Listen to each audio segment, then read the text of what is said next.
He's saying how he's really working on self, and I just loved it. I'm like, we need more men who are in these kind of highly toxic masculinity, communities to hear this kind of stuff and know that you're not being a punk by not responding to somebody else. Exactly. Like, he said, I would have been so mad at myself if I had just like reacted.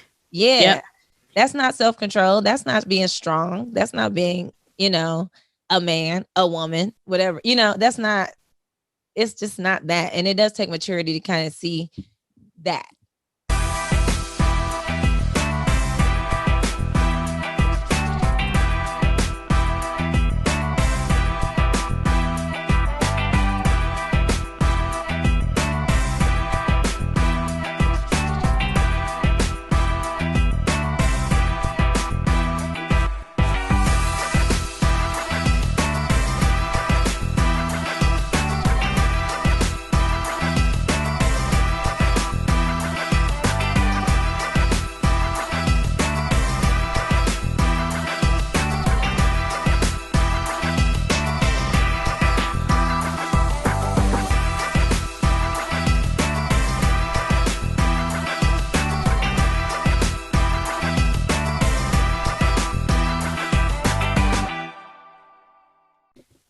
Hello and welcome to the Bold Black Girls Podcast. I'm Aries. And I am Kim.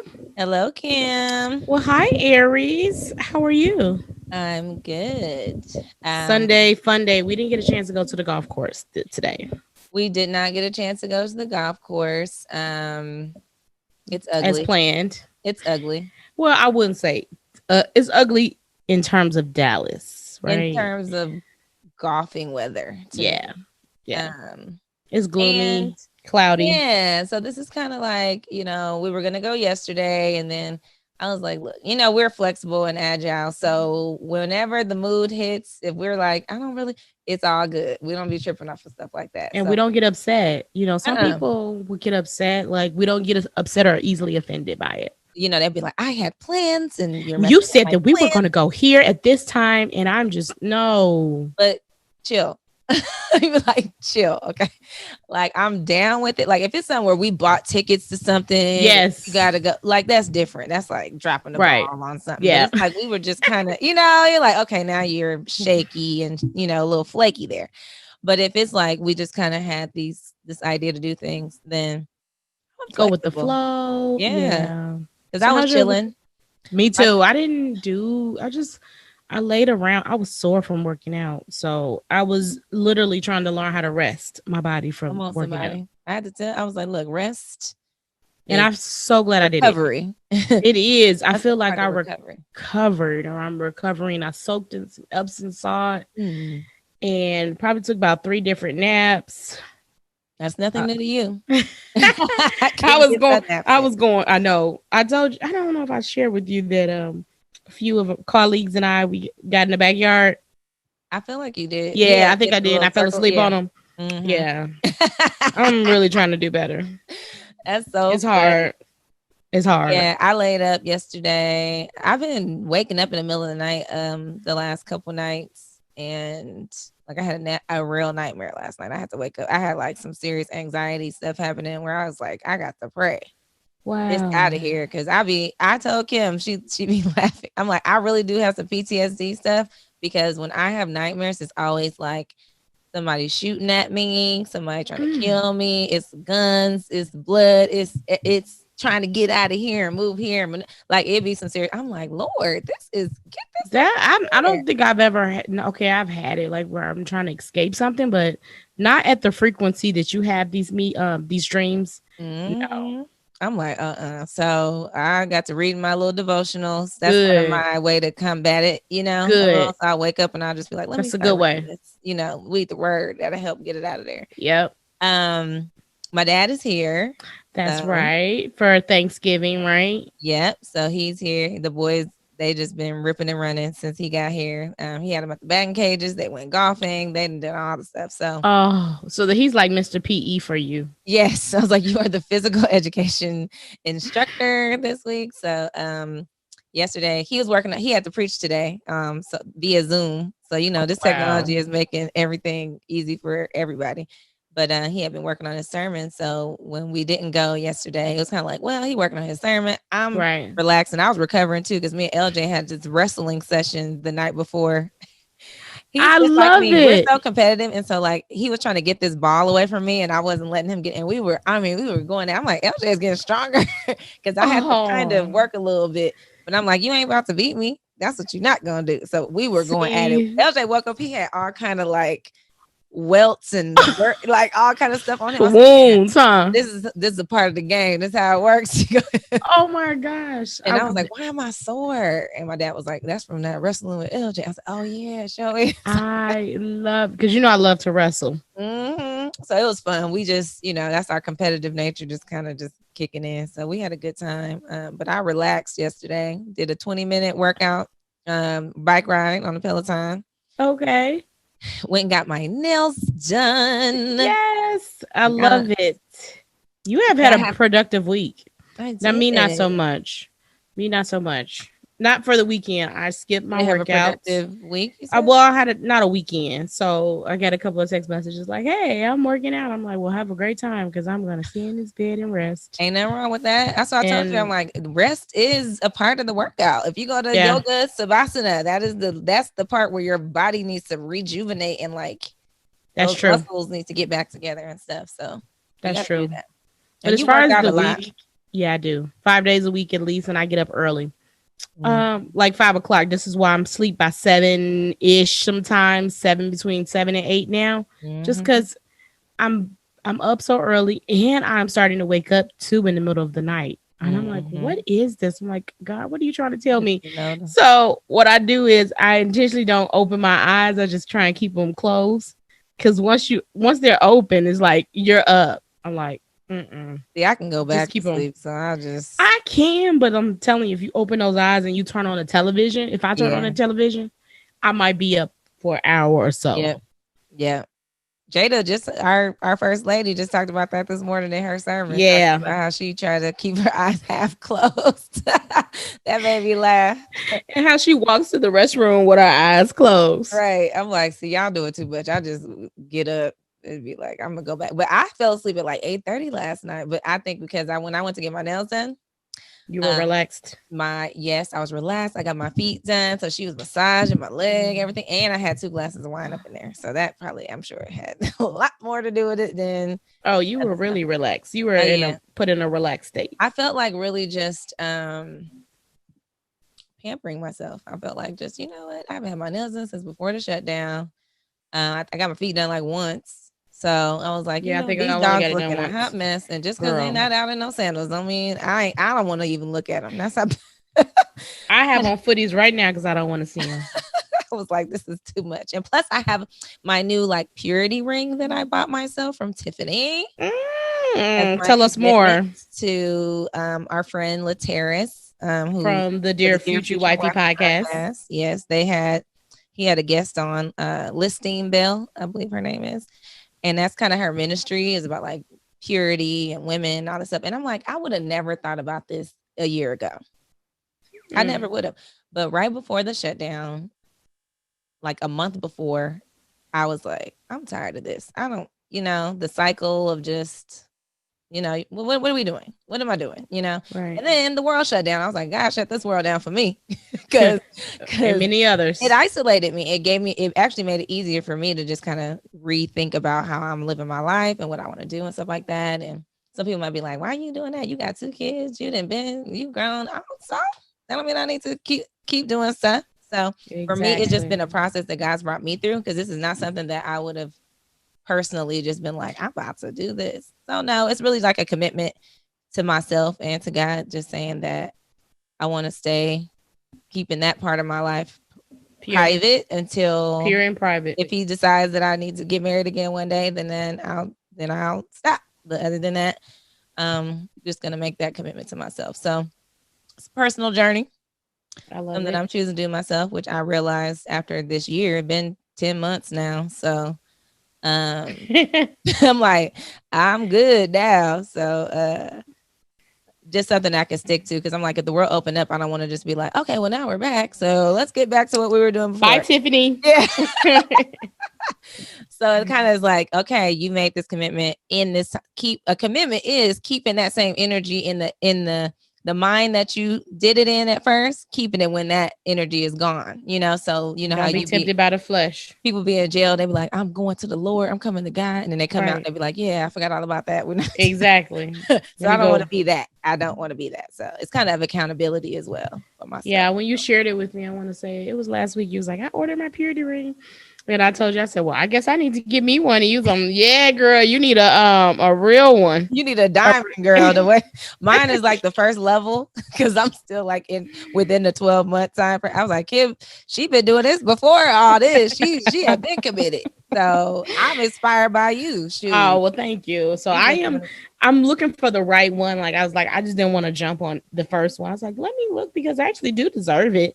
And you need a platinum. And I was intentional about it. I mean, I had to go through a ceremony per se, but it was something that I was like, I wanted to do for myself and as a way to show God I'm committed. Like, look, I'm not about to be out here doing this. Mm-hmm. Cut it. You know, need to cut it. And it brings so much clarity when you don't. It does. And realizing that it's kind of like what I used to tell my young cousins and my stepdaughter and all of them, but I wasn't really living it through, because I would say things to them like, and it's like, God, bring this stuff back to your mind as you kind of keep going. And it was like, I would tell them like, the stuff, if you got a boy that's telling you, if you don't have sex with me, I'm gonna have sex with somebody else, blah, blah, blah. I'd be like, that's not love. That's not what it's about. And you're not going to be able to compete with what's going on out here in these streets, because these girls out here doing stuff you ain't even know, you don't know nothing about. Okay. So even if you did do it, it still could be somebody else that, could be doing all these flips and tricks and things that you ain't never even heard of, so don't let that be the reason, hold it back. And I'm thinking like, well, not that it was the same energy, but it still was just like, you're not also kind of protecting that space either, because now you got, I believe in the soul tie, type of thing where you're not able to disconnect from certain relationships because you've shared that intimate experience with them. So I'm just trying it makes it definitely harder too when you have those soul ties to disconnect. I mean, you can have emotional ties to someone, but girl, it's different. Think about it. The dudes that you could cut off that you ain't never had nothing like that with, you'd be like, anyway, and block and go. And moving on. And see you later. And then the ones you'd be like, every time they call you, it's something there, You're like, I remember when. Exactly. It's just a lot more into it. So personal journey is just my thing. People could do whatever they want to do, but I'm choosing to do this for me, because I do feel like it's something that God has kind of just been leading me into your heart naturally. Like it's just a part of just change and growth for me. I love it.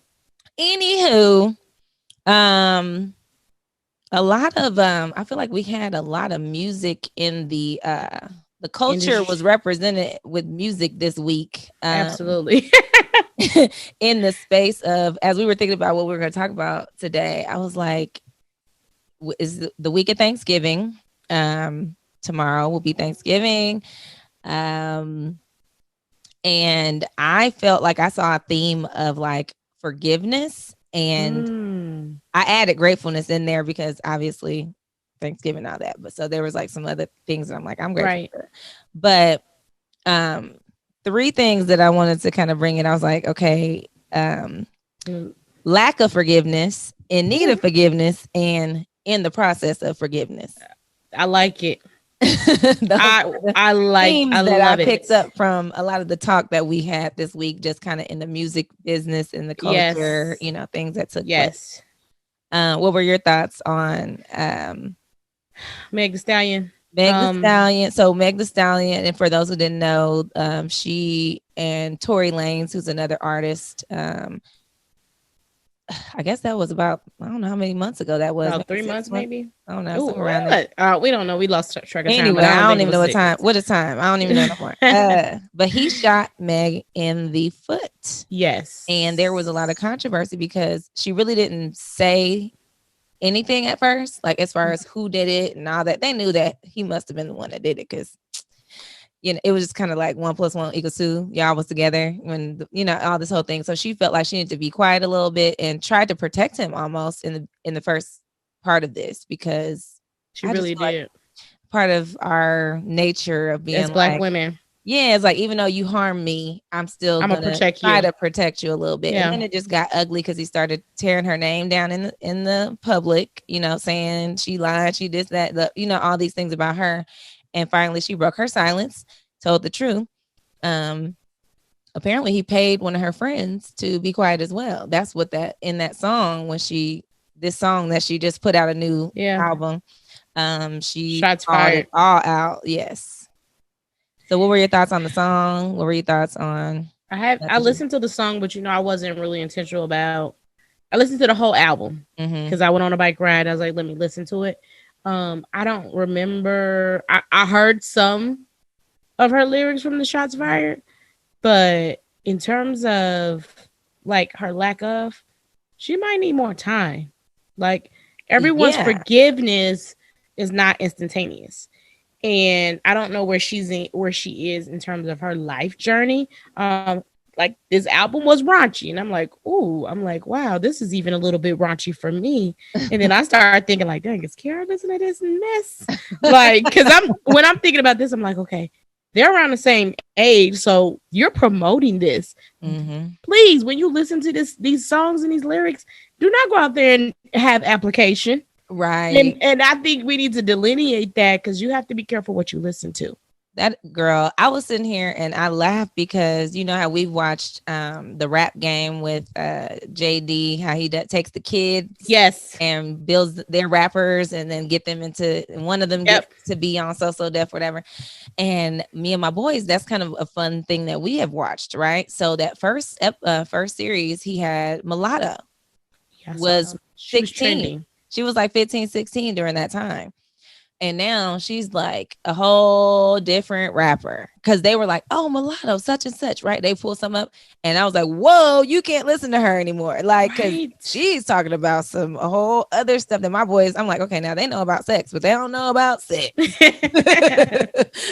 I'm just like, they're so explicit. It is very explicit. We probably were saying our parents were saying the same thing about our stuff that we was loving, you know, True. Snoop Dogg and all that, you know, back in the day. So I definitely was like, I'm feeling old, because even I'm a little blushing. I'm gonna pull up her lyrics. Yeah, because in the lyrics she basically just called, and I'm not saying that she needs to forgive him right now. I don't know what she needs to do. I'm just saying these are the themes that kind of popped out. Was like, okay, there's none there. And in true rap fashion, putting your beef on the wax, right? Like putting your beef on the in the songs is kind of what rappers do. You know what I mean? So she called it all out. She said that he paid, I guess he tried to offered the friend some millions, her and her best friend. They not cool no more. The one who was in the car with them when it all went down. Wow. And all this stuff. And she talked about how short he was. She's 5'10", and he's like 5'4" or something like that. She was like, you shot me with a 22. Like, she really just went there. It was really funny to me, kind of. But also I felt bad for her, because I feel like she's like, and even with all this, she still put Breonna Taylor in the song at the same time. So it was just a lot. I could tell her pain, you know, just emotionally, of that whole experience. I'm sure was not one that, you know, was a great one, no matter what. Yeah, and we also know that music sells, and so you want to be number one, right? So what are people going to listen to? They're going to listen to the diss tracks. Yeah. So I feel like she probably felt like she was obligated to put something there because, you know, wanted to drive the listeners up. And also, like, DaBaby released his CD because he just lost his brother. Yeah. And it was about, I listened to like a couple of songs on his in terms of, like, you know, mental health and all of that. So this was a pivotal week in terms of music, like you said, and just probably even him forgiving his brother for doing that, for taking his own life. But he was just kind of going over about, like, when they were younger and some of the things, like the mama whooping them and beating them. I'm like, what? And so you start thinking about that. This is like their therapy. Yeah, this is their therapy. And so Tory Lanez had an album right before this as well, and I think that kind of is probably what fueled her going here, because absolutely he kind of didn't take responsibility in his. And I didn't listen to his because I didn't listen. I didn't want to give him the streams. Yep. So I just didn't listen. So like you said, and I wonder, like, are these artists getting help through therapy? I know, right? I mean, because you have the resources. Exactly. But you have to be intentional. Yeah. I mean, but I do think that as an artist, that's kind of a part of the art, right? Is putting your stuff out there. Beyonce, she put Lemonade great therapy, right? That was her putting her business out there, but also in her form, in her art form. So people do that all the time. Now, in a more lighter note,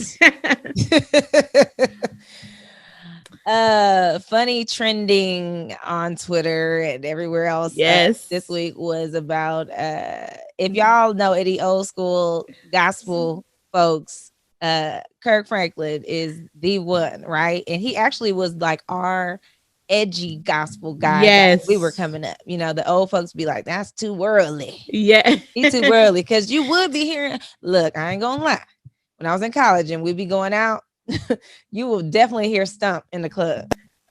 What? We'd be in the club and they'd be Stump. Oh, my people say Stump. Like that. Mixing it would be in the club. Like usually when they about to shut the club down, like it's time to go home, it'd be like put on some gospel but we music. was in there singing that song in the club. So he's always kind of had this like more, you know, youthful side of the gospel music industry. But he has a song called Melodies from Heaven. Melodies from heaven rain down on me. Right. So your boy, my boy DJ Luke Nasty. Yes, I heard about it before it was released, and so I went to hear like a sample of it, and I think I saw it on Twitter just trending like early in the week, like, no, Kirk Franklin did not let DJ Luke Nasty sample this gospel song. And I was surprised. He said he didn't. Oh, he did? Yeah. So what I saw originally, I was like, dang, well, I mean, somebody had to clear it, right? You know, for him to use it. It was like he used a lot of it, I feel like, but I think there's like rules on how many pieces of the song you can take without having to give the credit or whatever. So Kirk Franklin, his response was really funny because he had like 3 singers around a piano where he's playing it, right? And they're singing the little harmonies, right? And then he turns to the camera. He was like, "This is the only version that I have not cleared. No other version of this." Okay, I didn't see that. Y'all been on me for a long time. Like, was that on Instagram? It was on Twitter. Well, I saw it on Twitter. Okay. It probably was to go check it. It might be on his Instagram too, but I saw it on Twitter. So he's like playing it, and then they sing. They was killing it too. Them vocals was like, you know, he be having a good singer. He really does. I cracked up, and I'm like, well, how did he do it? Because it definitely was like, rain, rain. Well, and that's up there. I feel like Kanye has sampled some of his stuff too, but granted, it's his gospel. It is gospel. Yeah, I mean, and those are like songs. I don't know what the rules are when it comes to like the Christian songs, because I feel like a lot of people remake songs. You know, like in the Sunday Service album, there's a lot of songs in there that they remade. Oh, so and some of them weren't even gospel. They were like secular beats. Yeah. With a gospel twist. Exactly. So I don't know what the rules are on all that stuff, but Kirk was like, I did not then no. And I'm gonna be honest, I'm a fan of old sample music. Kiara's like, you need to make you a playlist of just all songs sampled, because she's like, I know this song, you're gonna love it because it's sampled. Because to me, it just helps me go back. It reminds me of back then. Where was I at that time? That song. Yeah. Because I think like Summer Walker has one with like, what's Candy and Tiny. Gosh, I can't think of it. Oh, Escape. Yes. Yep. She has sampled their song. Oh. Yeah. I don't know a lot of Summer Walkers. When I hear it, I probably would know what her music is. Right. And stuff. But yeah, I was like, he's in need of forgiveness because the album cover was like a chick with her butt out, basically, and then umbrella with money coming down the umbrella like rain. And I was like, I don't think the rain was making it rain in the club. I don't think that's the type of rain. That's not the rain Kirk was talking about. But it was still funny nonetheless. Don't be disrespecting, but still, right. It was just a funny dialogue, and I really enjoyed. I like Kirk and how he responded. It wasn't like in no. You need to get, you know how people be trying to be convicting like, type of way. Go to hell. And yep. It was just kind of like, y'all, come on now. You know, I didn't do that. Right. It's still fun and, you know, all that kind of stuff. And so light. Then we had another level the versus battle. Yeah, forgiveness. I think you have to update me because I clicked on it and I clicked off. The Jeezy versus Gucci. Versus battle. Now we didn't talk about some versus battles on here. We talked about Gladys Knight and Patti LaBelle, Erykah Badu and Jill Scott. We might have, I think we talked about Teddy Riley and Babyface. You know, yeah. So there's been some really great versus battle. Kirk Franklin, Fred Hammond was the versus real good. That was really good. So we've had some real good ones. This one, now this is kind of for those of you who are listening who are not Black. Okay. This is a prime example of how all of us are not the same. We're not a monolith. Okay. We don't live the same. Because I'm going to tell you, when I clicked on this battle, I was like, this is a part of my life. I'm not a part of this culture. I know nothing about this culture right here. I knew one song in the whole battle. No, I knew 2 songs in the whole battle, and the only 2 songs I knew were So Icy. I didn't know that song. I knew the Bruno Mars Gucci song.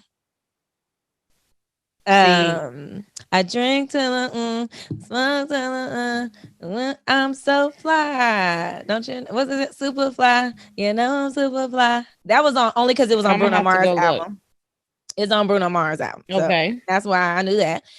And then the other one was I put on for my city. For my city. So I knew that. Other than that, I'm cracking up because Marvin was like, let's watch who are the versus people. So I was like, I don't really know a lot of their songs. So let's just see. And as it was on, I'm like, first of all, it was so like, it was on a level of hood that I'm not privy to. This is like a very specialized area in Atlanta. Apparently Gucci, like his stuff is very like, street music. It's mixtape style. You know, like you gotta just know him, be a fan of his, and be down with like his stuff. It's not a lot of commercial. He don't have a lot of commercialized music that's on the radio. You're not about to hear a whole bunch of Gucci on the radio. Like it's just not a thing. So if you weren't into that hip hop scene, you don't know a lot. And I was like, I don't know what's going on up in here. But apparently they had like real 15-year long beef that somebody died. Like there was a murder. Gucci killed one of Jeezy's friends because Jeezy and him had this long going beef where Jeezy basically said 10,000 to whoever go snatch Gucci's chain. The person went to go snatch, who was trying to go get it from him. They tried to go rob him. Gucci was prepared and shot this person dead, gone. Wow. So for this is like this ain't no commercial beef. You know how the rappers be like, oh, this person thumb thugging, you know what they call it. This is real. Somebody died. Like it was a real thing. So they were really going back and forth. And everybody knew that it was very vocal. Like it wasn't like Jeezy didn't say this out loud in public for everybody knew that he had sent this person, you know. So they really weren't feeling each other. And they were saying this battle wasn't going to happen. It was last minute. It was supposed to be T.I. and Jeezy. And then he backed out so that this could happen. And during the battle, so I kind of fast forwarded through it because I don't know the songs, but I just kind of kept hearing everybody talking about it. I'm like, let me go see. So it was on YouTube and I went and fast forwarded kind of to see. And Gucci's like literally dissing him through the battle. You know how usually on these battles they kind of celebrate each other? No, he's playing all his diss tracks, all the beef songs, like that was like, and he was saying, look at me, I got 10,000, my outfit cost 10,000. Look at my opponent, look what he got on. Look how he was literally like right then and there. But when I tell you, Jeezy needs to come on our podcast because Why? he was being so mature. Yeah. He was being so, you could tell he's been working on himself. Personal growth, like all these things. And he was like, I knew the songs. And afterward, I listened to him talk about it. And he was just like, because he was like, we over here talking about our outfits. Let's talk about how much property we own. He owned half of Atlanta, basically. Like he's literally doing the thing, right? So he's just talking about like growth process. And at the end, they actually sang So Icy together. Yeah, I think I saw. That's what I saw. And that was actually a song that was some controversy on whose song it is and all that stuff. And so they sung together. They went and celebrated together at the end. It was kind of like where Gucci finds said, I thank you for extending the olive branch to me. And I accept it, which was a big step for Gucci because he was never trying to accept nothing that man was saying.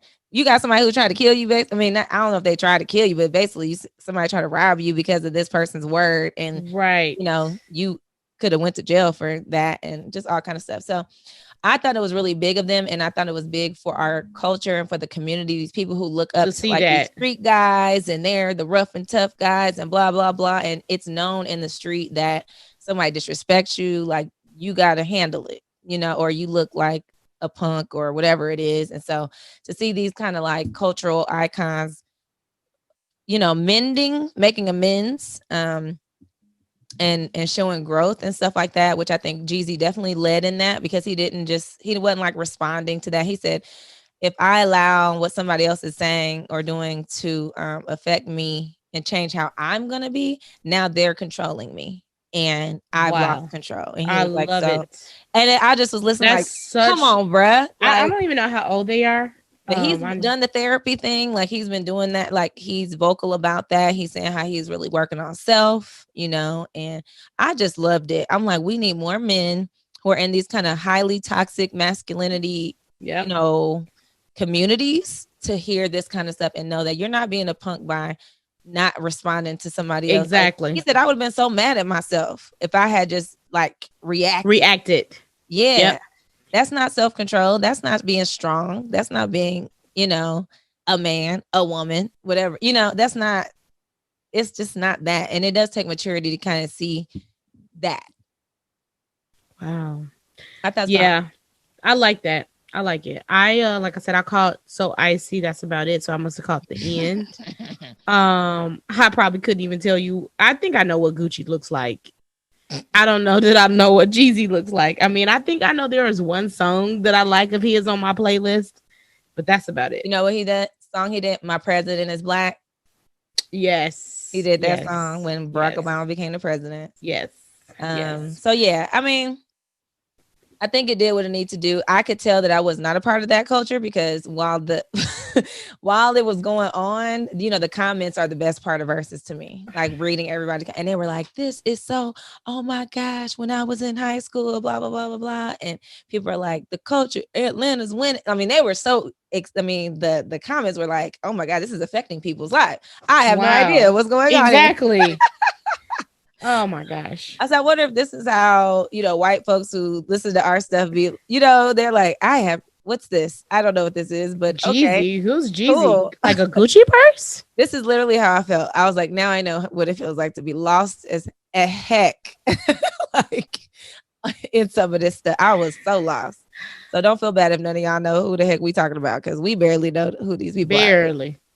But a lot of people did. So it was good. I think that was great. For the people who were involved. What else went on this week? Did you watch the Fresh Prince reunion thing? So I've been in a season of sleep. So I'm gonna watch it, but I heard about it. Yeah, about Fresh Prince of Bel-Air. You know, that's a nostalgic show. Yes. Anyway. I used to watch that every day coming home from school. That was the first thing I used to watch. That was the show. Monday nights was Fresh Prince time. And I was telling my kids, I'm like, y'all, I like for them to go watch our old shows that were really good, you know? And that's one of the ones. Like, do they that's like one it? of the shows that I would like my kids to go back and watch because they did a good job of. And anybody who has not watched Fresh Prince of Bel Air, go find it and watch the old episodes because I like how they bridged the gap in the culturally. It was probably one of the shows that we had out that, other than the Cosby Show, that showed like affluent Black people that were doing things, but then also had that twist because like Will was from Philly, West Philly, you know, coming in kind of the hood guy in that version of hood, right? And then they were living in Bel Air. They had the butler, you know. So I was like, I have not seen nobody with no butler. You know, like, yeah. And then how they didn't understand him, and he didn't understand them. To Will, they were bougie and uppity, you know, and all that. And to them, they were like, this thug, you know, like this guy, you know. And then they eventually, as the seasons kind of went on, like they rubbed off on each other. They merged in different ways and were able to kind of see each other in different lives. Him and Carlton became closer over the years. A lot of that, though, I felt like, so if anybody watched it, you know that there were two Aunt Vivs. And the original Aunt Viv on the show was Janet Hubert, who was dark-skinned, fierce, classically trained actress, dancer, everything. Like, she killed it. She was the Aunt Viv. Okay, she was a boss. She was a lawyer. She was a remember the dance episode where she did that? Yes. They had pins, like, you know, little pins you could wear with her, with the ballerina, with her leotard. She killed it, and that was her. No one stood in for her. No, she was the one. So she always had this very strong personality, very boss chick, you know, confident. Typical Black woman, just coming in, taking ownership. She had her own storyline. She was really like a big part of the show. So when she left the show, and we didn't really, back then, we didn't have the internet. We didn't, you know, like you didn't know like this. It wasn't social media and all that. So they were just like, one day we come into the episode and Aunt Viv is the light skinned woman. I was like, what happened? A whole different demeanor. She was way more like domesticated. She was soft, you know, and we're like, what happened? And they would make little jokes like, Aunt Viv, you look different. Did you change your hair? You know, like, when they first came, I'm like, where's our Aunt Viv? And they made it seem like she got fired. She was difficult. Remember, and this is the stuff we talk about, like with Black women in the workplace, saying that she was difficult, all this and that. Well, in the reunion, Will and her had a very serious, like, come to Jesus moment where they sit down and she asked him, she cleared the air and was like, I was not fired. She did not re-sign her contract. She was pregnant. They didn't want to offer her no money. They didn't want to pay her worth, which she definitely was worth more. And Will was only 21 at that time. He's the one that kind of made it more difficult for her because he didn't give her any grace. He didn't want to stand up for them as actors to get more money because he was the show, but also immature. So he didn't know. He didn't know how to be representing some other people. You know, it's kind of like, it's just a lot in there. And so they kind of talked through that where it banned her. She was like banished basically from that point forward because, you know, she said, once you say a Black woman is difficult in Hollywood, forget it. Like her whole career, you know, went down the drain from that point forward. And he admitted to her, like, I was dumb, basically. I didn't know. I know I didn't make it easy for you. Her household was drama. She had an abusive husband. It was all this stuff that, like, nobody ever had a chance to know.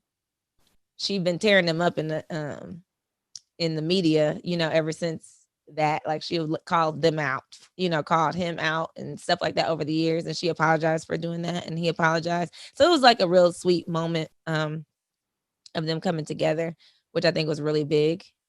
She had never met the new Aunt Viv. What? At all. The other one, she's like, I never met her. I'm like, how y'all never meet? But probably avoiding each other, you know, over the years and stuff like that. So she came out, and the whole cast and stuff got to reunite with her and like that. And I was like, he better give her a check. I know. I'm sorry. He needs to rectify this. They need reconciliation to give that check. She need her reparations. She need reparations for like. Now that would be forgiveness to me. We solving this problem. I'm gonna need to check because I didn't lost all these years potential earnings that I could have been making. Exactly. So that to me was definitely like the epitome of forgiveness in that moment for both of them, just to talk it through and communicate. And, that was our little show. So, and our favorite pastor is actually doing a series on forgiveness. Yes. One of our favorite pastors. Yes, one of our favorite. Pastor Michael Todd. He's been going in and convicting folks on this forgiveness. It's so big. It's big to you don't realize growth. How big forgiveness is and what it not just does for you. It's really for you. It's for you. Yeah. But when you forgive, it's easier to do over and over. Yeah. You're able to give others grace. It opens you up to receive as well. Yeah. I think you block stuff. Yeah. And I'm even working with Kiara on that, like forgiveness, you need to do it. It frees you. Forgiveness does not constitute reconciliation. Yes. And it also does not. What did Pastor, what did Dr. Anita, what's her last name? Wilson? Phillips. She said, to forgive is not, how did she say it? Forgiveness is different from reconciliation because you forgiving is all you deciding to forgive. Now, reconciliation is going to require repentance. It's going to require that person to come back and really, to heal that, relationship part of it. You need some repentance there. We're going to need that apology. I'm going to need that if we're going to reconcile this relationship. Now, I can forgive you and we don't never have to talk ever again. You could be dead and I could forgive. Just like Botham John's brother forgave Amber Geiger for killing, right? That doesn't mean that she doesn't serve her time. Exactly. Yes. And so that, to me, that's why I was like, she needs some reparations. If we're going to reconcile, I'm going to need that check. But no, it was still good. I think it's something for us to think about as we start thinking about Thanksgiving and gratefulness and all these things. I just feel like to be a healthy, whole person, you kind of got to look at it from all the sides, right? I can be thankful and grateful to God for all the things he's done for me, my family, all these things, but also there's a level where my relationship with him requires me to forgive it, literally, because that is what Jesus came and died on the cross for us all to be forgiven. I've been forgiven, so I must forgive. I literally have to forgive in order for my forgiveness to be valid. And when you don't forgive, you also block your blessings. Exactly. So it's like, forgive us our trespasses as we forgive those who trespass against us. Yes. So that is required in the process. And then, obviously I'm thinking about the gratefulness piece because there's just so much that we can all be grateful for right now. If you're listening to this podcast, you got a lot to be grateful for because a lot of people didn't make it this year. They didn't make it to this point. Yeah, a lot of people didn't make it this year. We see the numbers with COVID and all that, and I just continue to pray for our family. That's just COVID. It's not even concerning people who died and it wasn't COVID related. Mm-hmm. Exactly. So we lost a lot of people in 2020. So, gratefulness is I can listen, I can hear, I can breathe. Mm-hmm. All of that. I got my mind intact. It may have some anxiety. It may have some, other things going on. But we're all on a spectrum as a part of our mental health, journey. So just the fact that I can rationalize, that I can think, that I can function, all of those things. I mean, I think we take a lot for granted. We do. Sometimes I'll sit and I'll be thinking like, my heart is on a forever going like battery. You know what I mean? Like, yes. It's like this is stuff that's happening that we don't even think about, like your lungs, your just all these things that are happening inside our body, the organs that we have in there that are filtering out things and doing this stuff. It's like, just, I don't know how people don't believe in God. I just don't understand it, because I just be like, I think about eyelashes, hair in your nose, eyebrows, And I think this year gratefulness hit different.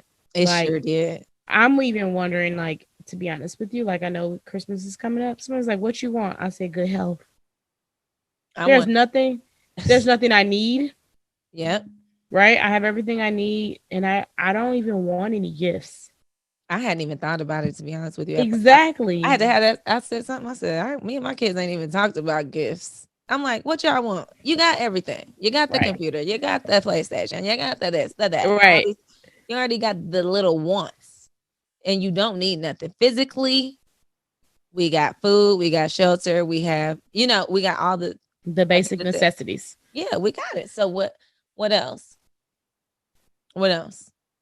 So I'm just continuing to pray that my family and friends stay safe and healthy and protected, during all this stuff that's going on as we live through this crazy time.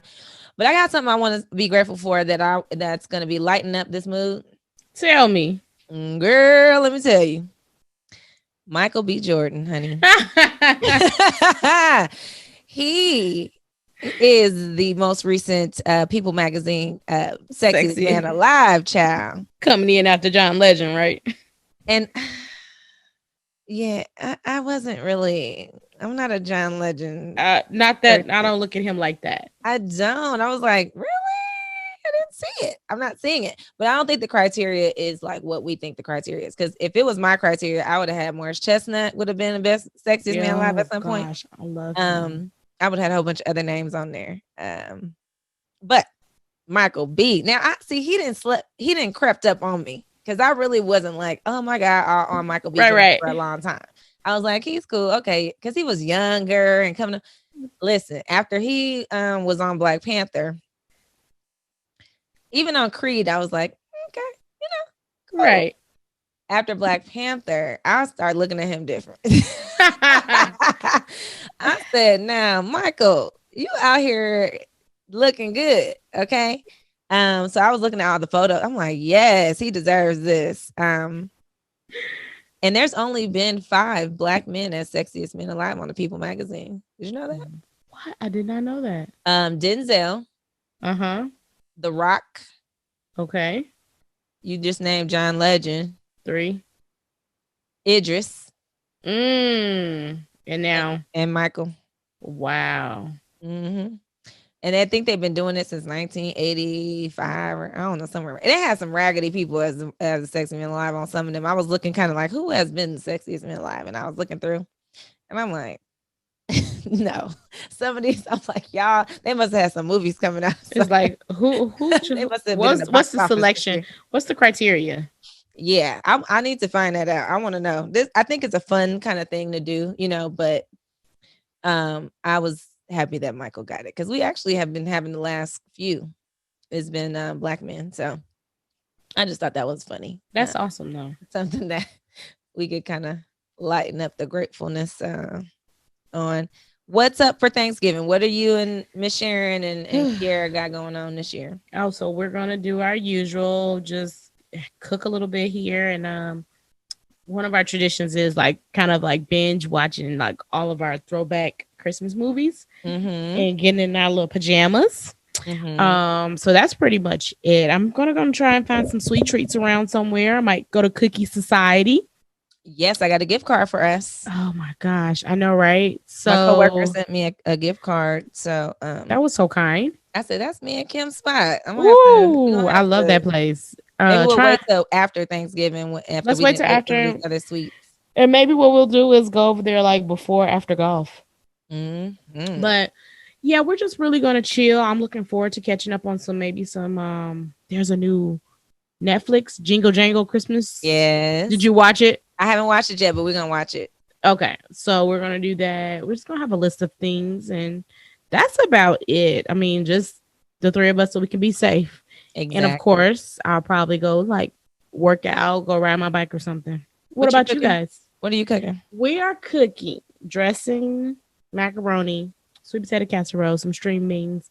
We haven't ordered the turkey yet. I don't even know if I want a turkey, to be honest with Girl, you. go to Popeye's Chicken and get that Cajun turkey that they already got in the season. You take that, thaw that thing out, and put it in the oven for an hour and a half. Boom, pow, Okay. and it's seasoned. Did you already order it? I already picked mine up. It's in my freezer right now. So what do? Place an order or just go up there? Go up there. Okay. You just go pick it up. I went through the drive-through because they had their lobby was closed. So it's one right here by my house. Right. So I was like, let me just see if they got. I went through. Do y'all got those? They was like, yep, we got. He said I got one left. I was like, okay, but they was getting some more the next day. Okay. I said, cool. So I was like, so what? He was like, just a couple days before, take it, put it in the refrigerator, let it start thawing out. I'm gonna go there today. Put it in there. I used to do it a long time ago, back in the day. I'm looking it up. Yeah, we used to have one right here on El Dorado.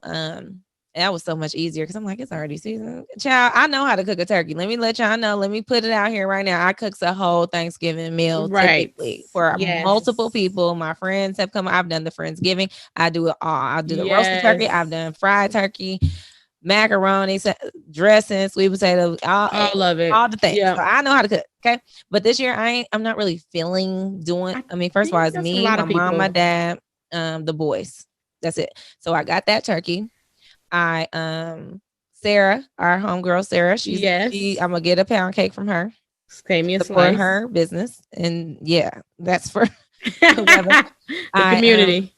I'm gonna do a little bit of dressing. I'm going to do macaroni and cheese and some sweet potatoes. Done and done. Wait, what was the vegetable? Sweet potatoes. Got it. Wait, the green vegetable. Ain't no green vegetable up in here. Because typically my mom would do like greens or something like that. But I'm like, you know what? This is just I'm not about to be eating Thanksgiving food for 50 days. We're not doing that. And I've been losing weight. So ain't nobody got time to be sitting up in here just eating to eat. Yeah. Because that's really all it is. That's really not good. Yeah, I'm not doing that. Dressing is all I really want anyway. So I'm gonna cut up some andouille sausage and make me a little dressing for us to last probably 2 days of going back for seconds, and then we done.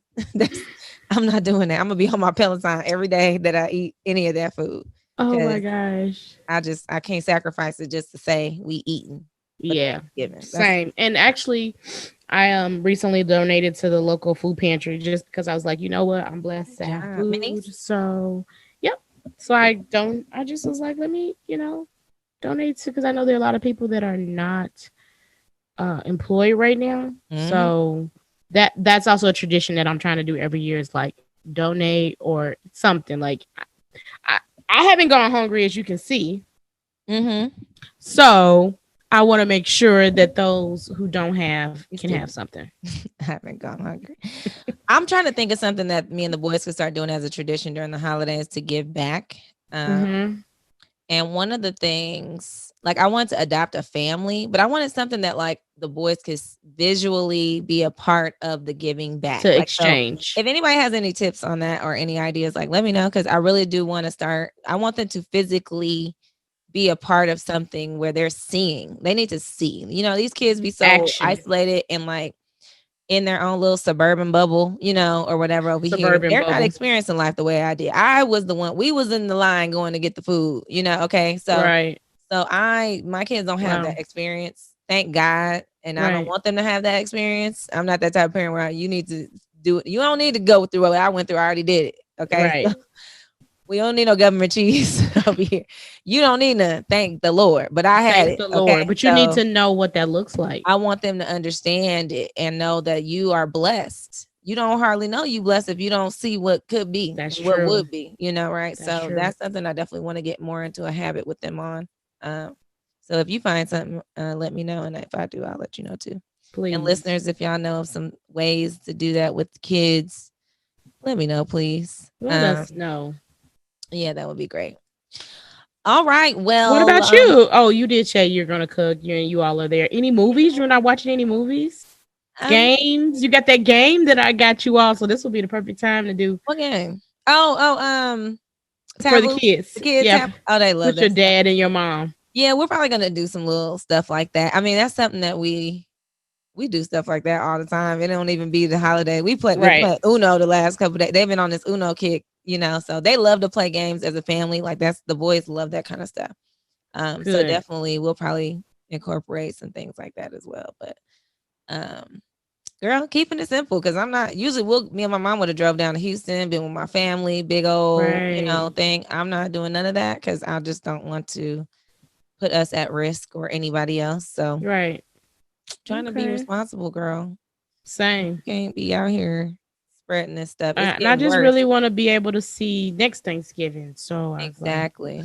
And the Thanksgiving after that. More people now with this wave than the last wave that's been getting it. Really? So, and this stuff is serious. Getting on ventilator. I ain't got time to be on nobody ventilators and all that. And these hospitals out here in Texas are full.